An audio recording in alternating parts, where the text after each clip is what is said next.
On the sacred land of India, where the roar of lions and the shine of swords were considered the true symbols of power, was born a man who became the first king in history to conquer the world and then accept defeat within himself.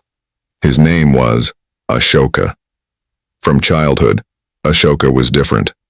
While other princes learned music and art, Ashoka held a sword in his hands. There was no compassion in his eyes, only fire. He was taught, to become a king, one must not win hearts, but create fear. And Ashoka did exactly that. As he grew older, it was not his bravery, but his cruelty that spread across the empire. Ministers feared him, the army worshipped him like a god, and the people remained silent. Because Ashoka's punishment knew no mercy. Then came the time when blood was spilled for power. Brothers killed brothers, relationships were crushed beneath the throne. And in the end, Ashoka sat on the throne of the Mauryan Empire. A crown rested on his head, but peace never touched his heart. Ashoka had conquered almost all of India, yet one kingdom stood free. Kalinga.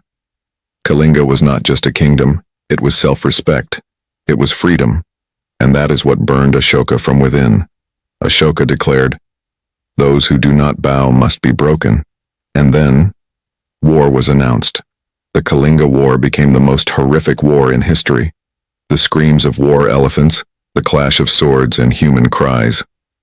A river flowed, but it was not water. It was blood. The war lasted for days. Kalinga was defeated. Ashoka was victorious. But the price of that victory, more than 100,000 dead. After the war, Ashoka walked onto the battlefield. Bodies everywhere, burned villages, and women crying in agony. He kept walking, but for the first time, his steps trembled. Then he saw her, a woman, holding a child in her arms, dead.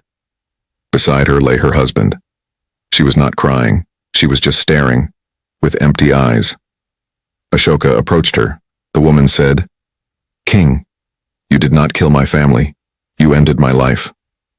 That sentence pierced Ashoka's chest like a sword. That day, Kalinga did not break. Ashoka did. That night, Ashoka could not sleep.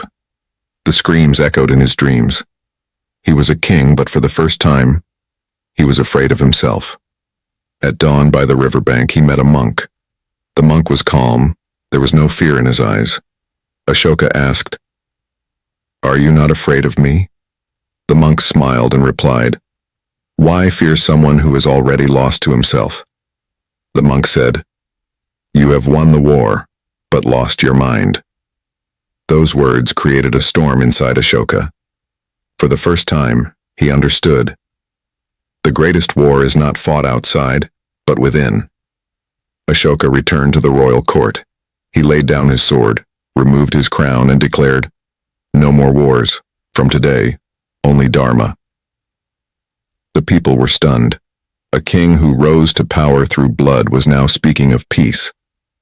Ashoka embraced Buddhism. He shaved his head, wore simple clothes.